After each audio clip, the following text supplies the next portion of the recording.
I'm going to leave it in there because I think Go it's ahead. humorous. It's because you don't have a crew around you, Scott. You can't, That's you right. can't, I mean, you could fix major major concrete decks, but you can't handle the tripod on your own without your team. That's it. You know, we're hands-on, not technology, you know? Okay. Ray Dickey from Association Help Now, South Carolina CAI, Hudson Valley CAI. We are in many states. Thank you so much for being here. We are going to talk about concrete. If you've ever laid at bed at night and you're having nightmares about concrete, you're going to get your answers tonight. And hopefully they will alleviate your nightmares. I hope so. We'll see. With that being said, let me have our panel introduce themselves with who I see first, and that is Scott.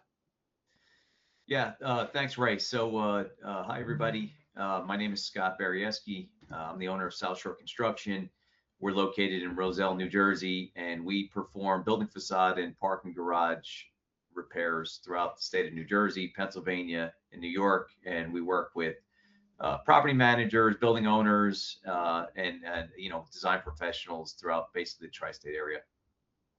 And Scott, you do some major projects. We're talking about big projects also, right?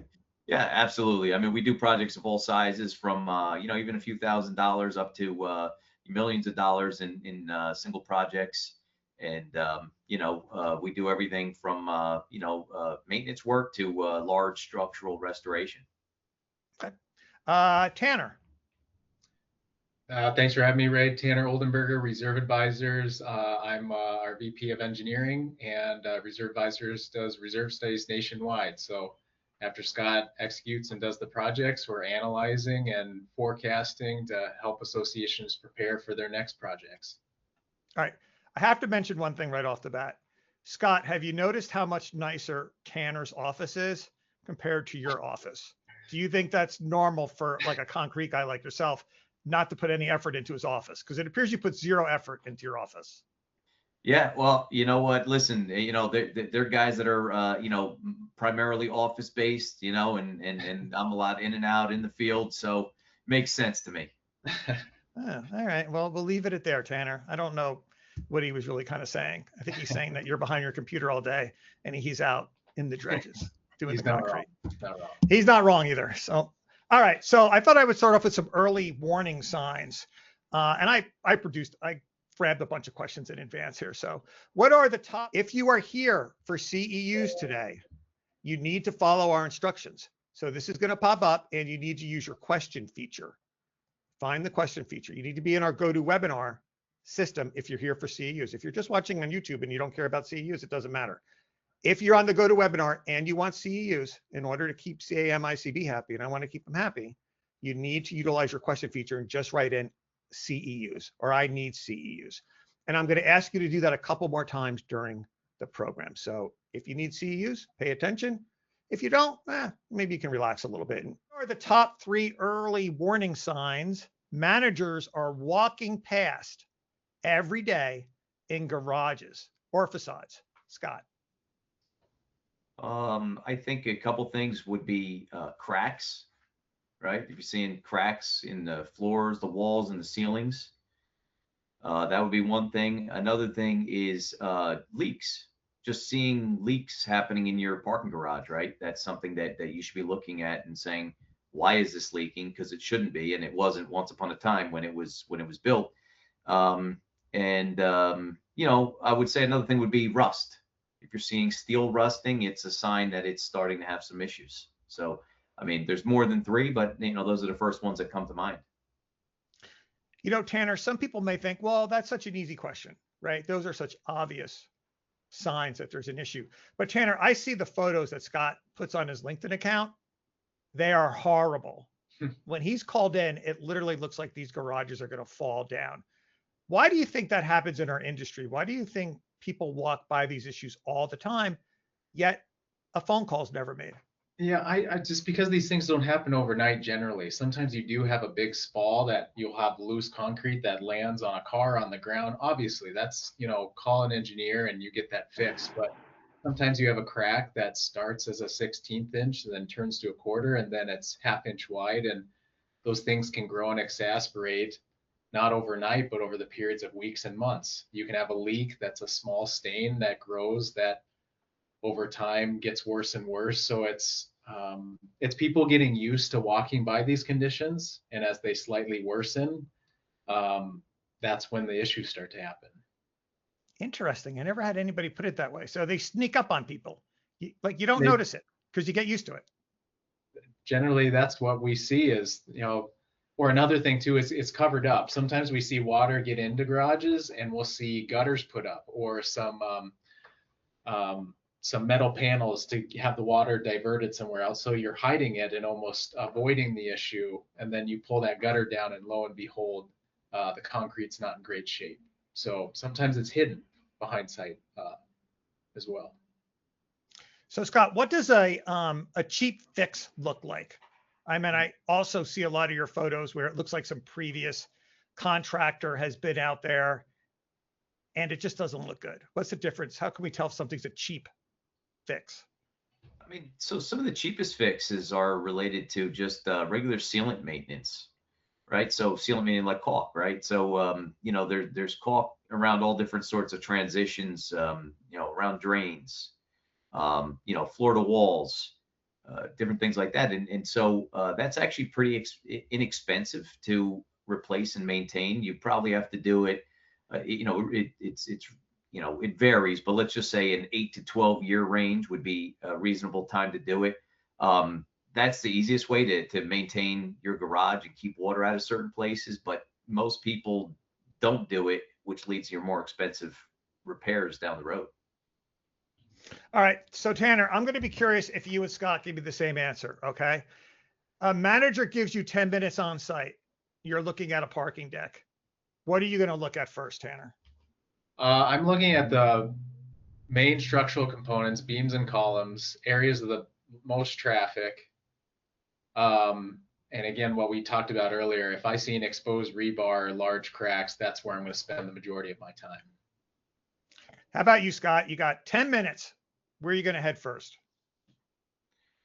I'm probably just going to walk right down the drive lanes and look to my left and right and look for things that are obvious. I think a lot of times people think, well, man, I'm not an expert. What do I look for? And it's like, well, you look for the things that actually look like a problem. It looks like a crack. It looks like rust. It looks like a concrete spall.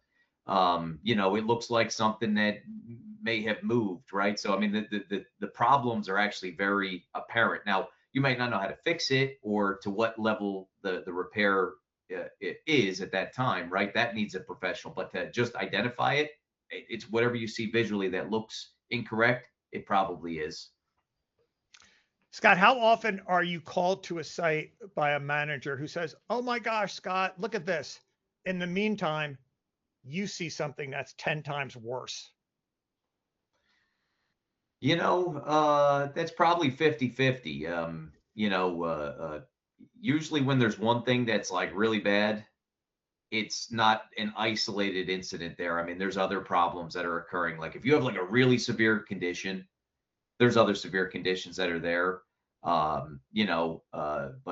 It's probably 50-50 is a fair estimate on that one. Tanner, 50-50 is terrible. Do you agree? It is. I mean, that probably shows that you're getting to the problem too late if you're out there and if there's other significant issues.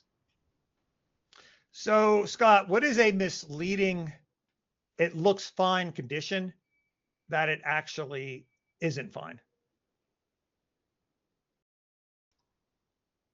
You know what? You got me a little stumped there. It looks fine, but it isn't fine. Probably most of the concrete spalling, yeah, it's a small little concrete spall. Like nobody thinks it's fine, but they don't really see that the long-term implications are that area is going to grow and worsen, and something that might be a small patch could end up turning into a full depth serious structural repair.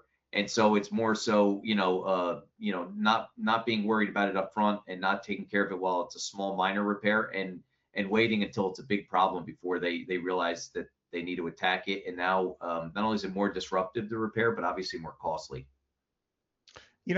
Just so the audience knows too, Scott and Tanner have no idea what questions I'm going to ask them. So there's definitely going to be some delay And I purposely do try to kind of ask a little questions with a little bit of gray area so they can be explored a bit here. Tanner, what do you think is a misleading, let's say, what do you think is a hidden item that people don't see that could be bad? Water is always the root of all evil when it comes to structures. So just a little bit of water, maybe not the biggest concern, but you don't really know what that's being done to the rebar. So that's one I would say is concerning. When I'm looking at beams, I'm looking for diagonal cracks or cracks towards the edges where that beam bears up against the columns. Sometimes you can have thin cracks, but that's a leading indicator side of a possible failure or deflection of that beam. So that's concerning as well. But Ray, you also asked about like poor repairs. That's another thing we often see would be surface or face repairs, where you had a piece of rebar and exposed and concrete pop off, and you patch over the top of it and really patch. But concrete needs to be a certain thickness, and a lot of times when they do a repair, I hear that they need to be able to put their hand around the piece of steel to be able to have that concrete go all around that piece of steel to be strong enough to adhere. So that's another thing we see oftentimes is well, if you just smooth a little concrete over where some concrete patch, that's what we call is more of a temporary repair, where what you want to see is more full depth actual repairs. They're more costly, obviously, but they're more long-term fixes rather than just a Band-Aid on the surface. All right, so let's see if Scott had heard that, right? Because he would know. Scott, is it true if you you need to be able to put your hand around an object and you have to have that amount of room before you can repair it? Have you ever heard that? Absolutely. So that's yeah. No, so that's an industry thing. So typically it's you want to get minimum of 3/4 of an inch beyond the rebar. And so just like a rule of thumb, in order to like figure out like what's 3/4 of an inch, because you're kind of 3/4 of an inch, kind of a tight space. And so like one of the things is like if you can actually get your fingers around the bar, that's typically the guide of like whether or not you've cleared the bars enough to get that right sort of grab around the rebar when you're doing the patching. Good job, Tanner. I mean, I was hoping he wouldn't call me out there. I know. Sounds like he absolutely knew about it. Let's talk about how small issues could turn into big money, because that's a major concern, I think, for people watching. Scott, give me an example of a minor issue that ended up turning into hundreds of thousands of dollars or even millions. Oh, wow. I run into that stuff all the time. Leaks from above that aren't taken care of, and it's leaking down onto structural steel below. And what ends up happening is the structural steel ends up rusting and deteriorating to the point where there's holes in the steel. And what ends up happening is now you have to set up all this shoring to temporarily support the parking garage. You have to disrupt parking and traffic flow and have noise and all this stuff going on just to replace structural steel beams in the parking garage. I mean, it all could have been avoided if it was handled much earlier on. I mean, because it takes a long time for structural steel to rust to a point where it actually an entire beam needs to be replaced. You know what's really cool, Tanner? I live in a high rise. It's 34 stories, and we're on top of a 3-story parking garage, and we're having major repairs done in our parking garage. How they shore things up is so fascinating, because they have this big equipment right on our patio area to work on our facade also. It's really so interesting because it has to be able to support all this equipment. And it's exactly what Scott said. The amount of shoring material that is throughout the garages is interesting. It seems so not dangerous, but it just has to be done right, or it seems like there could be like a disaster. Yeah, that's a part of these projects that I think sometimes gets not fully understood, as mobilizing and setting up the project of where you put the dumpsters and how you set the shoring up and how the contractors coming in and out. Like those are part of the projects that are not always thought about when you're talking about these major restoration projects. So those costs, engineering, mobilization, all those can certainly add to we need to patch and repair these 3 or 4 items. You have other things that you have to plan for when you're looking out for these projects. And Scott, I've been impressed too about their staging, which, we're going to talk about RFPs. I mean, they did a great job with the staging of materials. The amount of materials that we have around this place and the times they move it is fascinating and complicated. Can you talk about that a little bit, how important that is? Yeah, well, absolutely. I mean, that's one reason why, especially in this type of work, it's not just hire any contractor. Hey, my landscaper does some sidewalks. Let me go get my landscaper to fix this concrete in the parking garage. It's a specialty that you have to know what you're doing. So, you have to know not only how to do the work, but how to coordinate it and how to phase it and maintain traffic flow and still maintain parking throughout the garage in other areas, while also blocking things off from the public, temporarily supporting them, putting the right protections in to kind of encapsulate all your debris and the different dust and different things like that will accumulate during that period of time. And it's certainly unique to every project, but also similar at the same time. And you want to go to somebody who's an expert in this and knows what to do and how to do it and how to work with you, especially when you're in association with a lot of residents, to make sure that you minimize the disruption as much as possible. Tanner, Scott brought up all the things. This company that we have here, I think, is doing a fantastic job. And Scott brought up all the key issues, which was, I think, really interesting. And I think that's the difference between a company that kind of knows what they're doing and one that doesn't. We've been basically living with these guys for a couple years now, and they have not been that intrusive whatsoever. I'll just bounce back to Scott. They're respectful. They use our elevators sometimes, right? They can't, they can't be invisible. They have to get around the building. Scott, it's just so critical, I think, too, when you hire the right company, that the employees understand that they're in people's homes. Do you agree? Oh, absolutely, right. So when you're showing up to somebody else's property, okay, you need to make accommodations for them. Now, at the same time, they need to make certain accommodations because the work has to get done. And that's always the biggest challenge, right? It's like, how do they fix a highway? How do they fix a bridge? Well, you have to close a part of the highway or a part of the bridge in order to make those repairs. But we still need to be respectful of the fact that, people still need to use this property. They need to access this property. And, we can only disrupt them so much.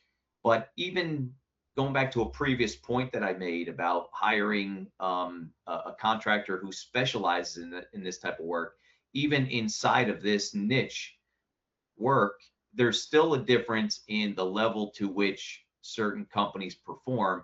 And it sounds like you found yourself a great contractor who's performing properly. Not everybody performs the same way in terms of, how they communicate and how they operate and how they protect your property. And so it's very important to not just look at the price and the cost of the thing and just say, well, this person, wants to charge X amount and this person's slightly lower. Let's go with the lower guy. There's a difference sometimes. And especially in something like a multi-million-dollar project, you want to look a couple layers deeper into that and find out who they are and what their past experience is and what other people feel about their experience with this contractor before you base it on the dollars. So Scott, what is an item that will deteriorate the fastest if there's an issue? What is it the metal? Is it the beams? Is it the concrete? Is it the rebar? What goes first? Well, so I think that's kind of a challenging question to answer, but what I would say actually is the areas of your garage that are the most exposed to the weather.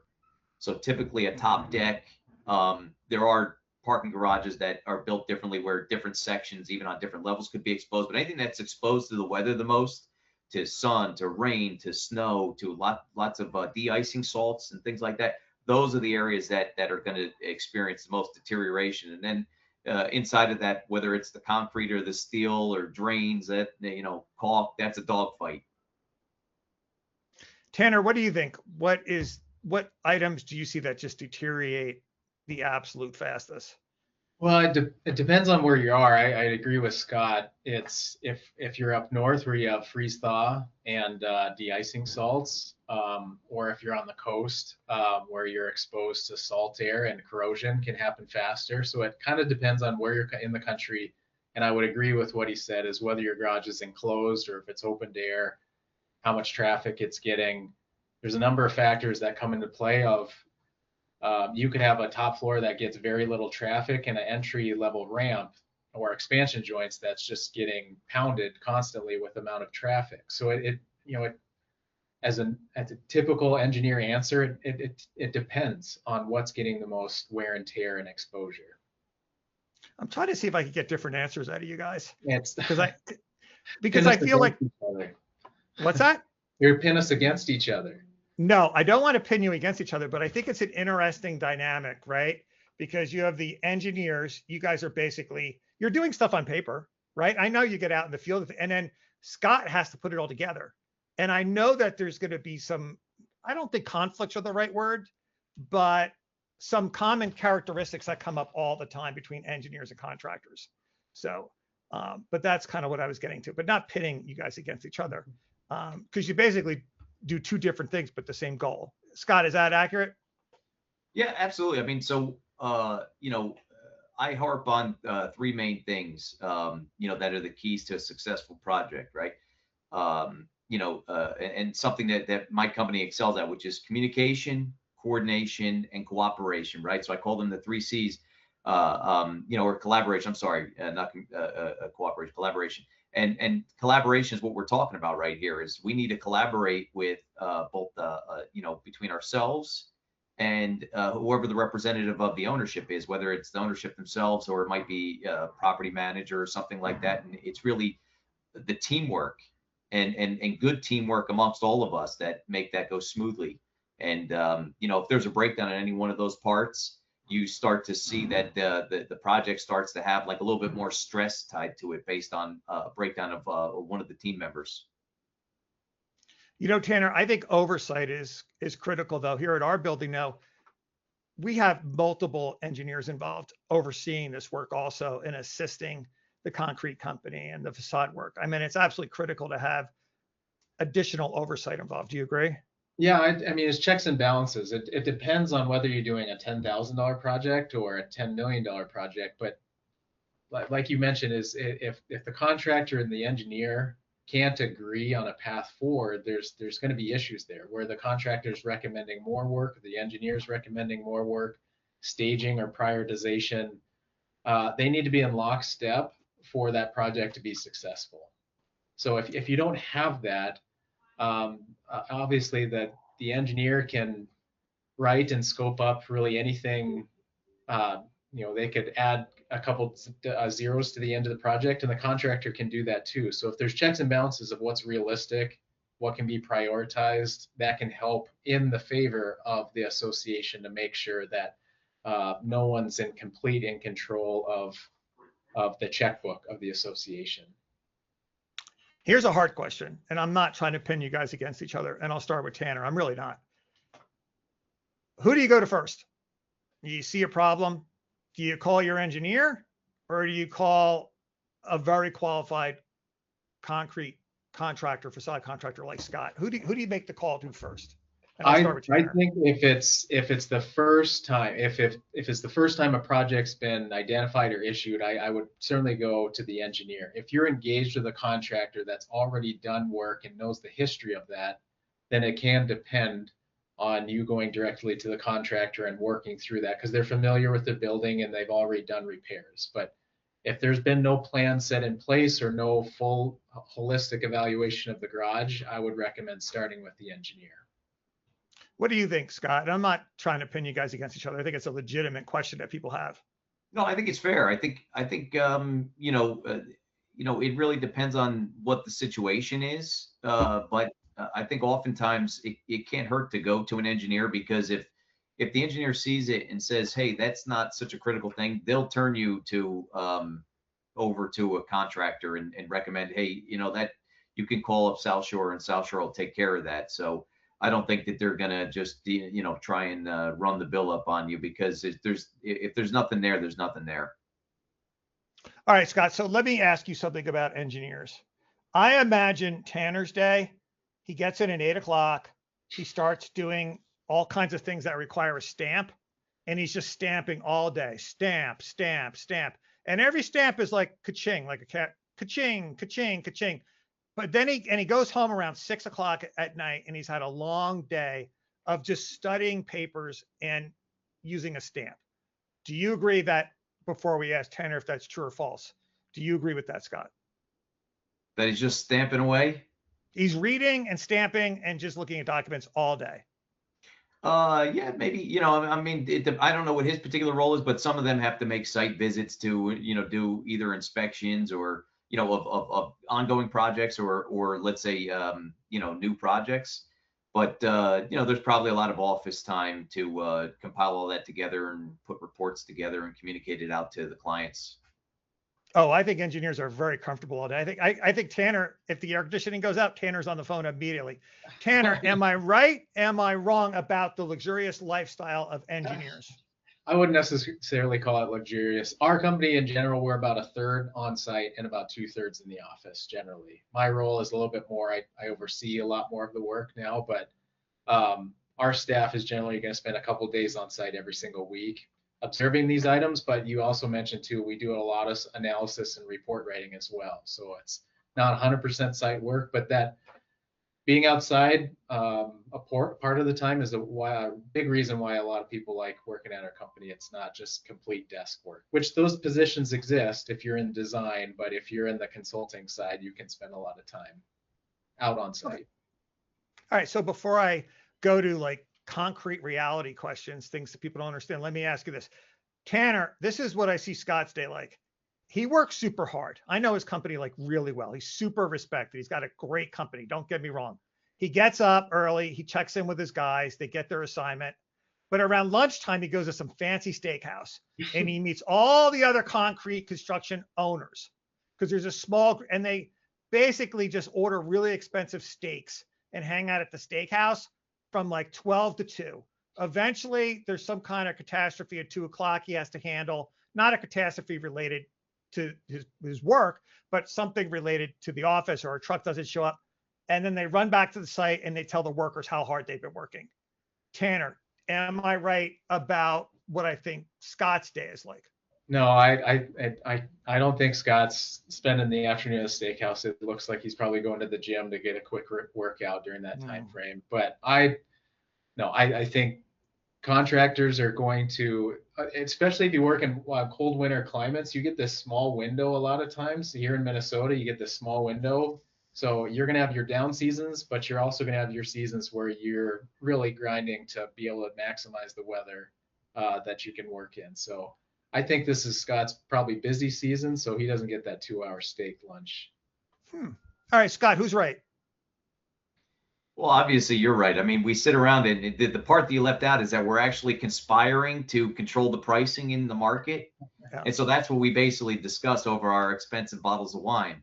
That being said, though, no, I mean, listen, like you said, we basically get, let's say from April through the middle of December to have this rush of work that we have to get done. Obviously, during the middle of December through March, there's things that we do, but they're way more limited because of temperatures up in the Northeast and snow and ice and all those types of things. So you can't be as productive as you'd like to. But this time of year, I mean, we're sprinting.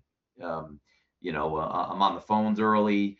I'm in my office early. I'm working late, and working to not only pick up new jobs but service clients, and then trying to be involved in certain some of the operations and oversight as well. So it's very busy this time of year.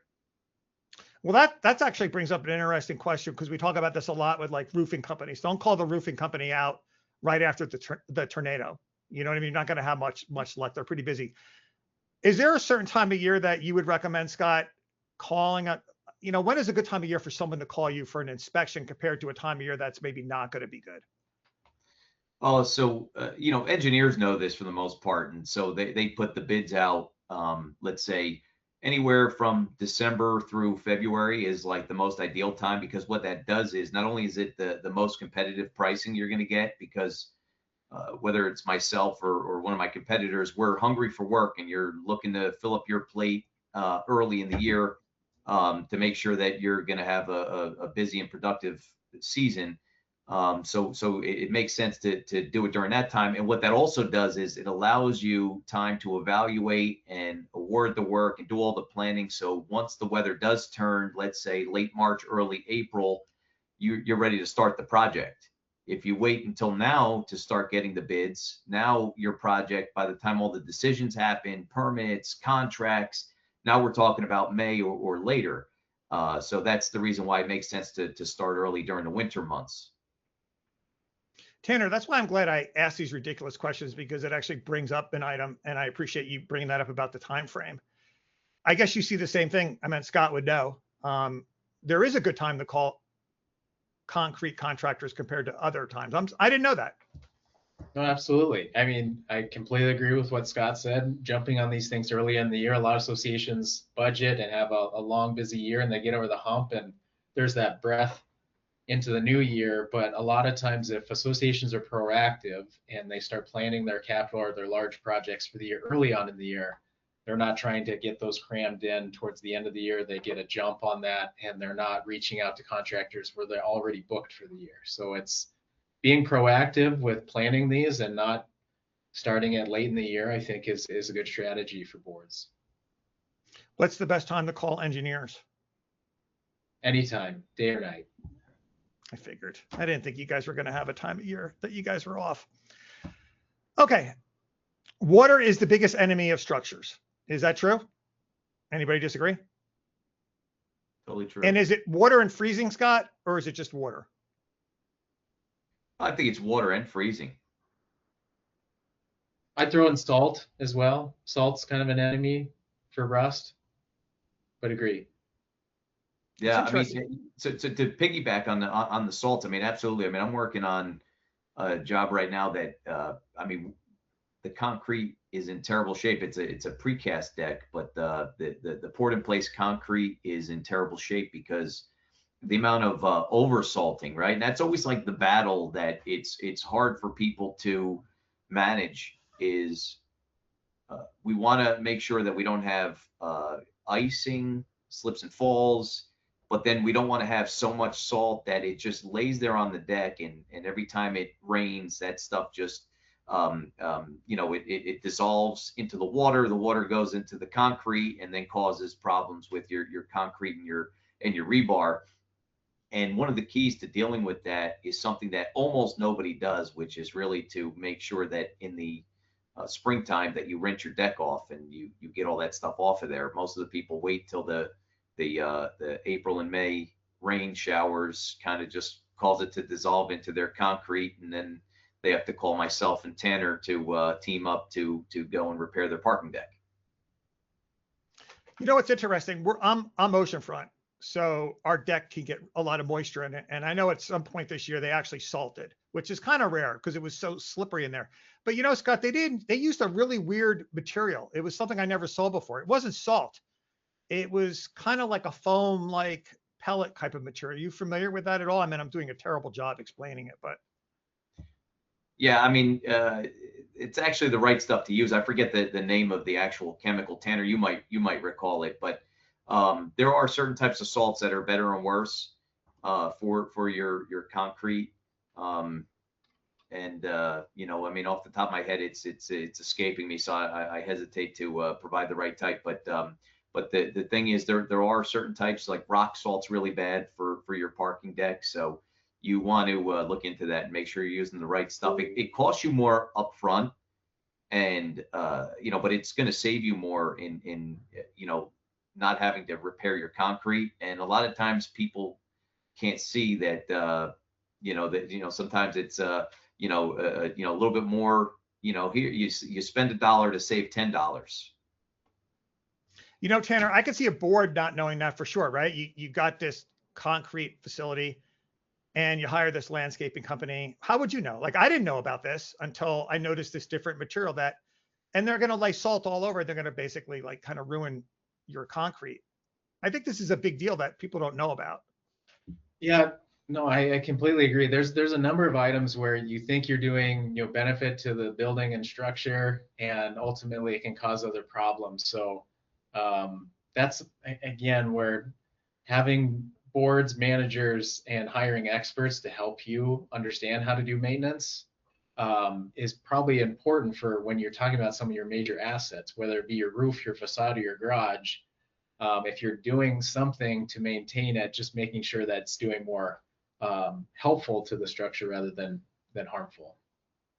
Tanner, I felt like you were trying to find out what it was. Did you find out what it was? Because people are going to email me then if we don't find out what it is. Calcium magnesium is coming up as a non-corrosive potassium chloride, but I'm not seeing, I'm not familiar with that alternative de-icing methodology, but I'm going to look into it when we're done here. Yeah, I mean, everything is corrosive to some level. It's just some are less corrosive, so it's not like any of them are great. But that's the challenge we have here. Is like it's even between, because I have conversations with property managers and/or engineers about stuff related to snow plowing, and it's like, there's a battle between the snowplow contractor having to maintain the garage and having liability if people slip and fall because they didn't salt enough, they didn't clear the snow well enough, and things like that. And then at the same time, their level of handling and managing the snow can sometimes end up causing damage to your parking garage. And you say, well, what's the lesser evil there? That's a tough one. We all agree. That's a good point. Just as I've had a number of clients that do snow plowing on their top deck where they have a traffic coating, and they realize that snow plow was pulling up that traffic coating, so they're having to use alternative methods to remove the snow because whatever their maintenance activity is doing more harm than good there.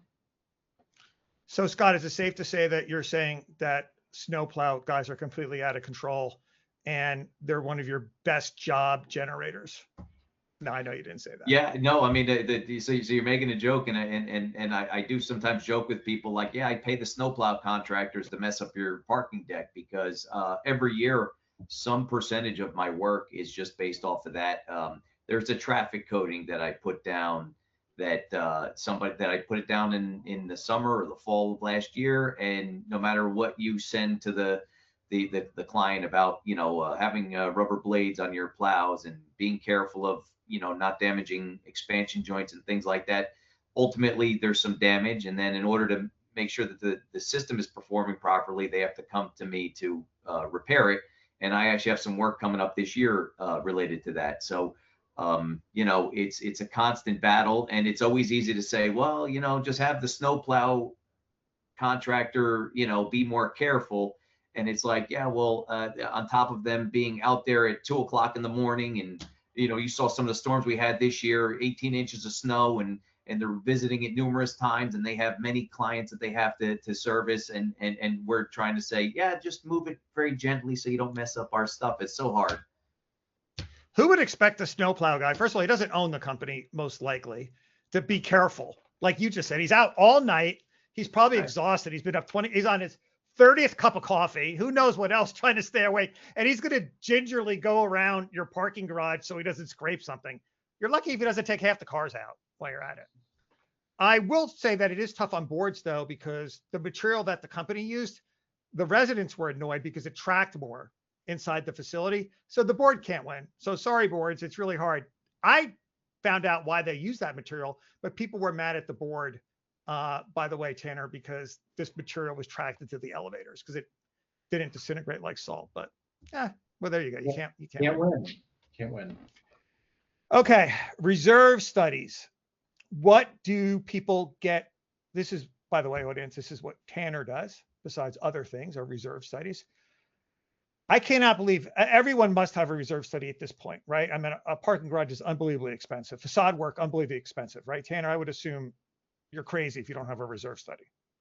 I mean, it's obvious for me to sit here and say yes, but it's liability to the board and association moving forward. Essentially, is we're trying to help you understand your asset depreciation. So, like you said, Ray, if you have if you have a multi-million-dollar garage or a high-rise or a facade or even a mid-rise, an elevator, just assets that the association, there's 50 units, you own 1/50th of all those liabilities. And if you don't have a plan in place to understand what that, because owners come in, they see the lobby, they see the hallway, but do you see the parking structure? Do you see the elevator? Do you see the HVAC equipment? There's a lot of stuff you're on the hook for. And if your board is not doing a good job managing and planning for those items, it's going to be hard to sell your unit or have that unit actually appreciate if you're not planning for those. Like I said, you're crazy. I mean, basically, parking garages and facade work is unbelievably expensive. If you don't have, it's not going to last forever. And if you don't have a reserve study to be an outlook for that, there's absolutely no excuse whatsoever. There's also an aspect too of there's no one size fits all. You can't necessarily just plunk a dollar amount every X number of years. It comes with also understanding the situation where you're in. So I mentioned earlier, you have northern climates, you have the kind of the middle of the country that has some freeze thaw, and then you have south. The approaches are wildly different. So there's no one size fits all, and also depends on the age of your parking garage too. If your garage is 0 to 10 years old, 10 to 20, 20 plus, the frequency and timing of how you plan for these capital projects is wildly different. So you can't necessarily just say, parking garage X number of dollars per square foot, put that in a reserve study, we're good. There's a more that goes into that type of analysis that can be prudent planning for boards and associations to follow. Well, we were joking around about snowplow guys, Tanner. So I have a question. So when you do the reserve study, do you plan for things like the snowplow guy when he comes flying in there at 80 miles an hour and tearing up? I mean, do you guys plan for damage? I'm serious. Or do you just strictly do reserve studies around maintenance issues? Or do you actually foresee some damage down the road? A normal deterioration and wear and tear is what we're planning for. We can't necessarily plan for weather events or someone backing into a column, items like that. We're not necessarily building that in, but what we're analyzing and looking at is garages that are from the 80s, 90s, 2000s. How much money are they spending? How often? And that's going to tell the story on how we can plan forward for other associations that are up and down the block of here's how much money is reasonable to be putting aside. But to predict the unpredictable is not really the purpose of the reserve study in terms of you're liable. Here's a question I get often is we put in EV chargers, should we be planning for a fire potentially for an EV charging station in our parking garage? Should we plan for that? And my answer to that is no, that's going to be on your insurance side, not on your reserve study depreciation side for you to plan for a fire to fix that in the future. That's not really the purpose of a reserve study. Scott, I don't want to get sidetracked, but maybe I'm wrong, but I've done enough of these EV fires in parking garages. I think they're pretty terrifying because it could cause a failure in the structure. I mean, am I right? And if so, could you just explain that a little bit, how that could happen? Because I don't think people realize that. Yeah, well, I think the intense heat can definitely cause problems to your concrete and your embedded rebar and stuff like that. I mean, I've been involved in some projects that weren't necessarily EV fires, but where a car, for whatever the reason, has caught fire inside of parking garages, and they tend to be pretty costly to repair. There's usually, serious structural issues that come from a fire that it's not cheap. And the whole thing is, even if it's covered by an insurance claim, it's still very disruptive to the entire parking garage. You lose areas of parking. You got to put up temporary shoring.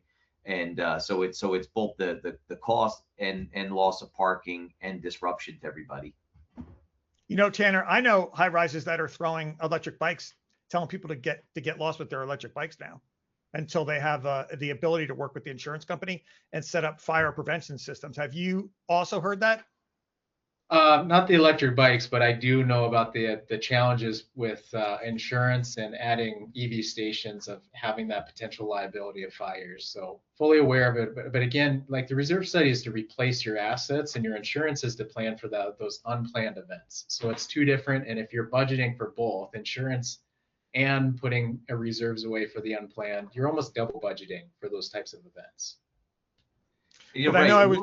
is I don't want to jump the gun if this is something you're going to bring up later, but something I wanted to just comment on related to reserve studies and all that.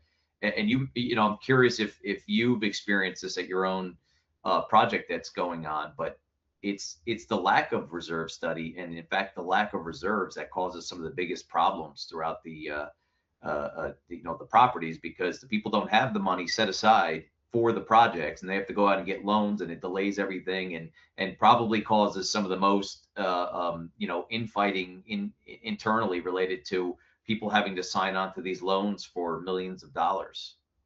That's why I said I think you're crazy if you don't have a reserve study. Yes, our building was built in the 80s, and no one did reserves, and it caused a lot of problems, and we did not have the money. And luckily, the last few boards have taken it very seriously, and they've done a very good job, in my opinion, in getting together with quality companies like both you guys and getting the right reserves in place and getting the right contractors. So my building is basically having a turnaround time, but I will tell you, you're talking tens of millions of dollars here. We are doing facade work and garage work, and we have 40-year-old pipes that are getting pitted. So Tanner, you basically, I've told you enough already that you could figure out the dollar signs, I assume.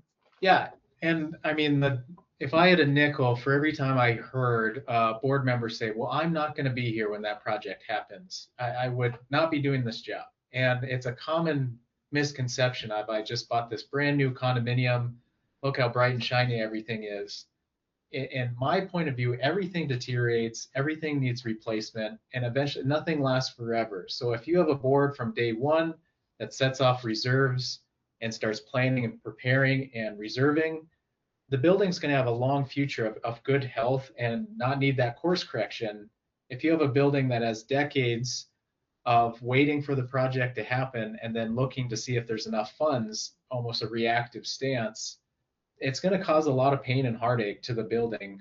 You're talking about loans, special assessments, or major reserve increases to catch up of years and years of funding. If you start from day one, a lot of condos can be $100 to $200 per month to fund for the future. If you do that after two or three decades, that could be $500, $600, $700 per unit per month to actually fully fund your reserves. And that's that course correction that a lot of older buildings are having to make by either waking up and realizing and seeing in front of them, or having state legislation tell them you're not allowed to do this any longer, what's happening in Florida, and mandating that you fully funded your reserves. Plus, I'm not an attorney, but boards have also can get sued for these things nowadays if it's flagrantly not, you know, taking their fiscal responsibility for some kind of other reasons. Yeah, Scott, Ray, you know, another thing that I see, just to piggyback on that you know, related to reserves, is having the money set aside makes the projects move forward a little easier, because what happens is some people look and say, okay, well, we need to replace the roof of the building. Well, the person who's in the penthouse unit, it's pretty important to them because they're getting leaks on their ceiling and it's causing problems in their unit. The person on the first floor is saying, hey, I don't really care. I don't want to sign on to this multi-million-dollar loan to replace our roof because I'm on the first floor. I don't have any problems. And you actually get some fighting related to that, and things that create lawsuits amongst different unit owners trying to sue to get projects to move forward because of the impact on one unit versus another. Scott, do you live at my building? Because what you described is so unbelievably dead nuts on. Mm-hmm. It's scary. You do know a lot of stuff outside concrete stuff. You've seen it all. Yeah, no, because everybody thinks that their building is unique, and every building has, you know, unique problems that are unique to that building, but it's all the same stuff. There's also the one person or the couple people who are the big problem people in the building. Everybody thinks nobody has somebody like that, like I have at my building. Yes, they do. Every building has that person. And for anybody who's either watching playback in now or in the future, like, believe me, you know who the person is, and there's somebody that's coming to your mind right now. Tanner, Scott just came up with a great aspect to selling reserve studies. It's true, because another benefit of reserve studies too is you're going to have this money and you're not going to have to get involved in the political infighting, because that's exactly what happens here. people on the first or second floor, they don't care that people are being flooded out the above floors. And you're right. There was this big debate and arguments for the board to try to get these loans out. And people just quite don't care sometimes about their owners. But Tanner, Scott's right. If you just have the money already there, nobody's going to pay attention. It's already budgeted. It's paying your fair share. And if you've lived in a single family home your entire life and you move to a condominium, that mind shift is difficult for a lot of owners of, you can live in a single family home and you can tank the value of that. You can not fund or do projects or replacements. But when you move into a condominium, the group collectively decides we're not going to tank the value and let this property deteriorate. So that's the decision. And as you mentioned, the first or second owners might not care. But you have to pay for your fair share of the depreciation of the building, because if the roof leaks or the facade has issues, that's everyone's problem and not just the people that are affected. Yeah, they don't understand that, Tanner, but that's fine. Okay. We all know it makes sense, but sometimes we're not, when it comes to people's money, we're not dealing with rational thought here. I am going to ask Scott, I'm going to ask Tanner, I think, an unfair question, but I'm going to ask it to you first. I'm going to ask Tanner, it must be hard to figure out reserves, though, for like a facade or a parking garage, because here I'm in Atlantic City looking at all the high rises on the ocean. They're all around the same age, but they're all in various states of disrepair. So do you think this is going to be a fair question for Tanner? How do you come up with enough dollar value for a reserve study on a facade that may do great for 25 years or may just do horrible? Like, how could you really tell? I mean, that's a great question. I was going to go to Scott first and see if I thought he was coming. Yeah, I wanted to give Scott a chance to see if it's a legitimate question. I'm curious of the answer myself, because I have no idea, because you're not only trying to figure out what the price is, but you have to try and project out, because let's say the roof has a 30-year lifespan. I mean, who knows what things are going to cost 30 years from now? So I'm curious to hear that answer myself. But Scott, if you have an asphalt roof, like in a townhouse community, I bet you can guess pretty much to the dime based on that area of the country you're in, how long that roof's going to last. If you have siding or something like that, you can guess. Decks, you can guess. But the parking garages and the facades, to be, Scott, just looking at what I see here with all the different high rises, some of them look like they're in great shape after 25, 30 years. Some of them just look like they're horrible. So I'm wondering how Tanner can put that together in a reserve study and not, quote, give a number too high or too low. Well, listen, when you have PE after your name, people just automatically respect it and assume you know what you're talking about, even if it's a really great guess. All right. How do you do it, Tanner? Can you do it or you can't? You can. Really great guess is a good way to put that. But with enough analysis and comparables, you can look at history and other buildings and decide, Scott or Ray, what you're defining is scope variability. You could come in and do 3% of cracks, or you could come in and do 8% of cracks. You could traffic coat the entire garage. You could replace 0.5% of the concrete or 5%. So how do you decide how much? That's what our engineers are trained to do, is be able to recognize based on the age and condition, put together a reasonable scope. If you actually scope out a garage project, that's going to cost quite a bit, and have someone do it, call out every single location and put together a detailed scope. But what we're trying to put together is a general scope estimate that's a reasonable budget amount for you to have the right amount. So let's say a project is $800,000. What we're trying to do is put together a reasonable scope. If you have budgeted $600,000 to $1 million, we're putting you in the right spot where you are. If you're shortly under or over, you have a reasonable way to be able to fund that project. But if we're way off by the mark by 2 or 3x and the scope is much higher, that's something where we have to look at additional funding mechanisms. But I would say from history and other projects really gives you foundation to understand what's a reasonable number per square foot for this type of garage in this type of condition in this location. You see how I keep adding variables in. It spits out a plan in place that it's not going to be the perfect plan in place. And what I call reserve studies a roadmap is you realign that roadmap every 3 to 5 years to understand, are we close on track with how this is tracking, or do we need to shift? So I have zero confidence or very little confidence in the projects that are 30 years out. But the next 5 years, I have a whole lot more confidence in what I'm recommending for a lot of associations. But once Scott comes out there and he estimates the project and gets you an actual bid, puts that together, you put that right into the reserve study, and then you have a plan in place that's based on realistic expectations.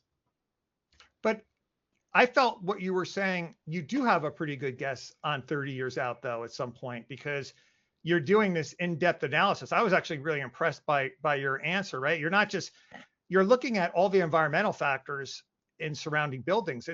I think it's pretty impressive. You're looking at so many factors, Tanner, that you're going to come up with the best guess you can. It's not a wide open guess. It isn't. No, there are a lot of analysis goes into that. But why I said that about 30 years is what happens over the next 3 decades. How do you actually maintain and execute projects? And that's what we have to react to over time. Because if you go 30 years and don't touch your garage, I guarantee that number is going to double, triple, quadruple. A cadence of repairs capital repairs is a big thing with parking garages. The difference between spending 20,000 every 3 years is not the same as 100,000 every 15 years. And I try to explain that to clients. If you're letting something sit for 15 years, or if you're addressing it every 3 or 4, wildly different trajectories on if you're fixing things soon or if you're letting them get worse. So, I mean, that's the factors that really we have to react to, because a lot of associations are on top of it. They do concrete work every 2, 3, 4, 5 years. We can't really find much at those properties, even as they get older. But we sometimes come out to properties. I ask the question, when's the last time you had your garage inspected or repaired? And they don't have anything on record for 20 years.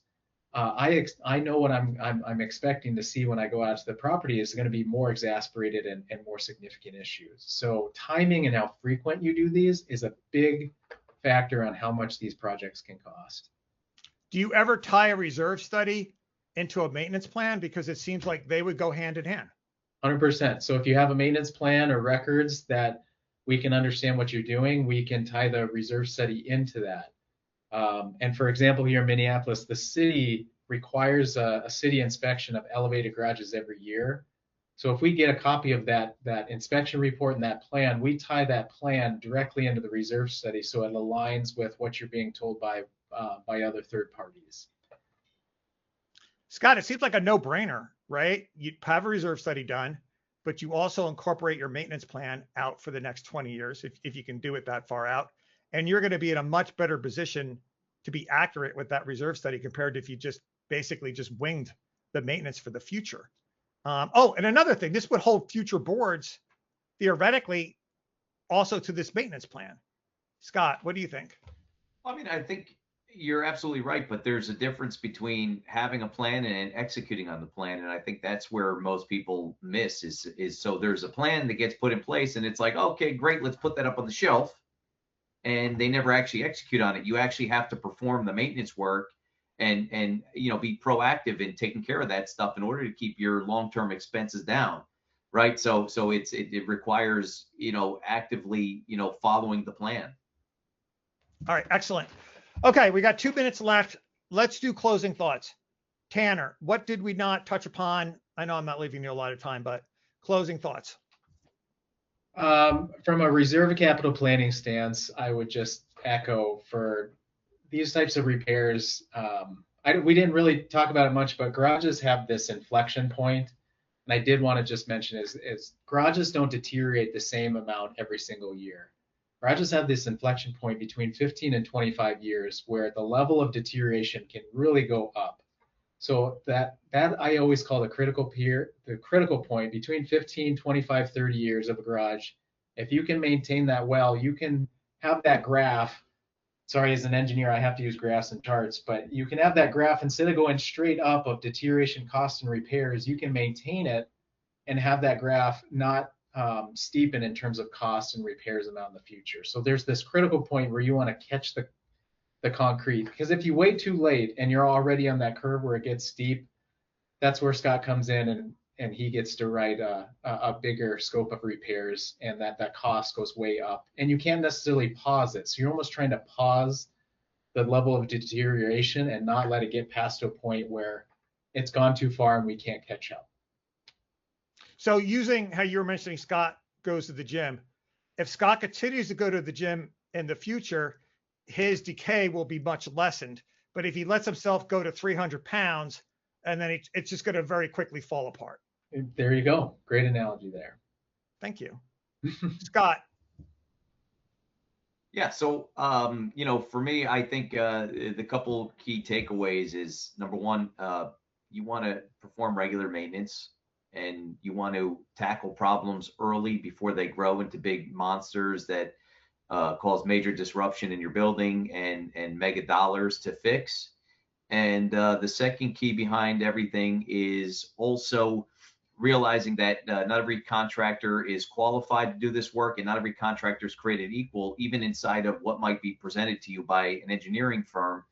Sometimes when an engineering firm brings you a list of, let's say, 4 to 6 contractors who are going to bid on the project, boards take that as, here's a commodity, which one do you prefer? And even inside of the bidders, basically all an engineering firm is saying, here's a contractor with experience, resources, and are capable of executing this project, but not necessarily at the same level as the other ones. So you, even inside of those bidders who are looking at your project, you want to dig a little bit deeper beyond just the price to understand how they are the right person for you, for your project, for your association.